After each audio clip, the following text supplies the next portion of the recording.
Face n'est pas la tueuse badass, ni la méchante jalouse. Face, c'est ce qui arrive quand le destin te choisit, mais que la vie, elle, ne t'a jamais choisi. Quand elle débarque dans la saison 3, elle n'arrive pas comme une rivale, elle arrive comme une survivante. Son observatrice a été tuée sous ses yeux. Elle n'a pas de maison, pas de famille, pas d'adulte pour la protéger. Juste une mission écrasante et zéro structure pour l'assumer. C'est une ado en situation de rupture totale. Psychologiquement, c'est quelqu'un qui ne connaît qu'un seul mode relationnel. La séduction, la provocation, l'adaptation. Son arc, il est trop intéressant. Buffy, elle a ce que Face n'a jamais eu.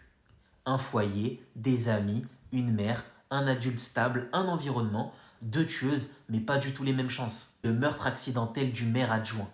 C'est le point de rupture. Buffy panique. Face, elle, fait le seul truc qu'elle connaît. Elle enterre la culpabilité pour survivre. La série ne dit pas Face est mauvaise. Elle dit Face n'a aucun adulte pour lui apprendre quoi faire de sa honte. Ça en dit beaucoup plus sur notre société qu'on veut bien l'admettre. Pourquoi elle suit le maire? Parce que le maire, c'est le premier adulte de sa vie à lui dire « Tu comptes, tu mérites mieux, tu vaux quelque chose ». Faut avoir été abandonné parfois pour mieux comprendre certaines choses. C'est malsain évidemment, mais dans la psychologie du trauma, c'est logique. Un adolescent isolé s'attache au premier adulte qui donne un sentiment d'appartenance.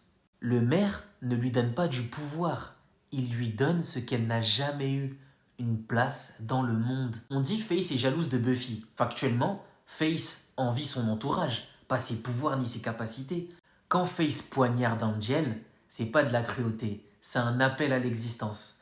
Elle veut qu'on la voie, qu'on la combatte, qu'on la reconnaisse. Une ado traumatisée qui a l'impression d'être un monstre finit par agir comme le monstre qu'on projette sur elle. C'est du trauma pur, pas du mal pur. Le seul qui la récupère réellement, c'est Angel.